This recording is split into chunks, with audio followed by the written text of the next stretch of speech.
So basically, long story short, the UFC fucked me over. Basically, Right. that's. I didn't want to speak about it too much then, because I was kind of maybe in the hopes that they would sign me Mm. back, or. But you know what? I'm at the point where I'm like, even if the UFC did offer me something now, doesn't fucking matter. Like PFL have treated me good, um, and I've realised that, you know what, UFC isn't the only be all and end all, and like now PFL's getting up there. But yeah, they basically fucked me over. Um, I mean, I had never ever pulled out a fight in my life. So yeah, so I'd never pulled out a fight apart from I didn't get a visa once for fighting Jake Matthews International Fight Week. So, because I had visa issues because of everything I told you about, so I was struggling to get a Aye. visa straight away. Eventually I got visas, so, because I fought Joe Lozon in Nashville, and, I've then fought in America a lot of times, even in the PFL. But anyway, didn't get a visa then. For the very first time, due to injury, I pulled out against Mark Diakese, UFC London 2020. I pulled out because I hurt my knee. My knee was just right shit at the time. And, so then I pulled out, the whole show got cancelled because it was COVID.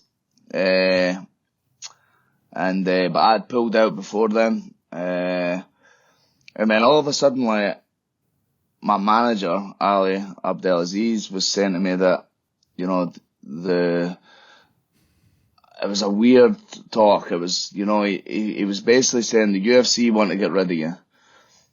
And I'd signed, so I beat Michael Johnson in October 2019. Biggest win in my career.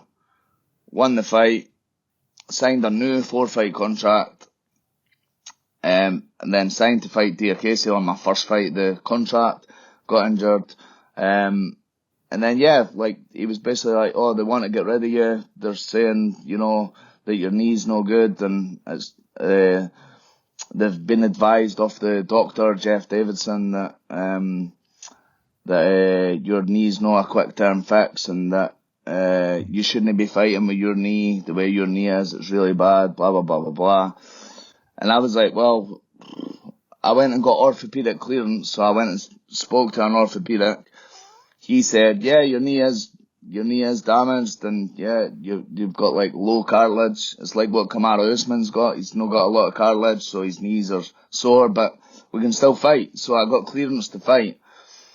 Then I think they didn't expect that, so then I remember Ali just saying to me, well, we need to go as a free agent and sign with someone else. Like, go sign with another company, but go as a free agent first.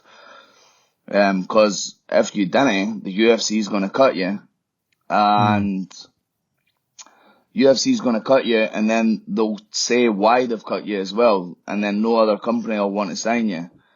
So I was like, I remember going through a wee phase where I'm like, I was saying no to start with, like, fuck that, I've got a contract, I'm wanting to fight, I've got clearance. But then he was basically like, look, if you didn't go as a free agent, they're cutting you anyway, so you've not got a choice. So I did that. That was a bit of a rough time, it was a big shock, biggest win in my career. And they gave me that fight off a knockout loss. I'd lost to Leonardo Santos, got knocked out, then they gave me the Michael Johnson fight. So I think they gave me the Michael Johnson fight hoping I would lose, and then they could get rid of me or whatever, but they gave me that, I spoiled the party and won. I didn't know. I did speak to Sean Shelby a bit after that, and he just said, look, it's what they've been advised. And so I went as a free agent, and then eventually retired. I was like, because obviously I'm a free agent while COVID and lockdown's going on. There's no shows even happening. So I ended up getting into a bit of depression, and yeah, like, just kind of retiring emotionally. And yeah, and still to this day I've got a bit of like a thing with the UFC where they did fuck me over, because it's one of those ones where you didn't know where my career would have went. It might have went the way it's went now, where kind of I've done okay, I've won some big fights, I've lost some. But the fact they robbed me of even being able to find out, I mean, I worked my whole career since I was 19 until however old I was when they done that. But 2020, I would have been what? 30? Yeah, so I would have been 30. But just fucking annoying. And I think it's even illegal what they done. I could be wrong, because I never got paid any of those 4 fights. Some people have said, oh, they should have paid you off and gave you the money for the 4 fights. And if I did, then I would have been laughing. But, yeah, I never got fuck all. Just, that's you're cut, no choice. And then, so I've retired, because I'm like, I was kind of pissed off. I was like, fuck the sport. I'm done with this. And then my manager Ali was like, oh, there's the PFL. They're doing $1 million tournament. They want you in. So and then I done that 2022. After obviously a couple of years off.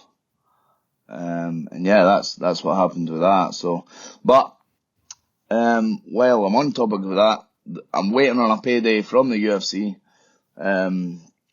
So in July, I should be getting a decent amount of money. That I suppose is life changing, because I could pay off my mortgage with it.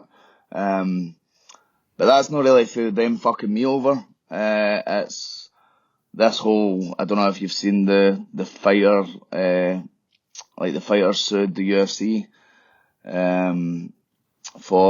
they just agreed 375 million for the first. There's 2 lawsuits basically now. 2 lawsuits with the UFC, because the UFC were doing illegal shit basically. Running their business as a monopoly. I think they bought rival companies, so fighters didn't have fighter rights.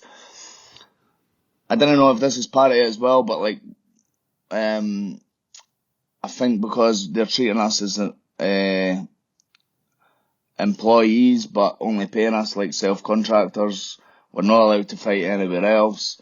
We have to wear Reebok, all that. I don't know if that's all to do with it. You'd need to, hear from someone that knows more about it. But yeah, basically they're paying, for the first part, they're paying 335 million to the fighters. This lawsuit is from 2010 to 2017, June 2017, I think.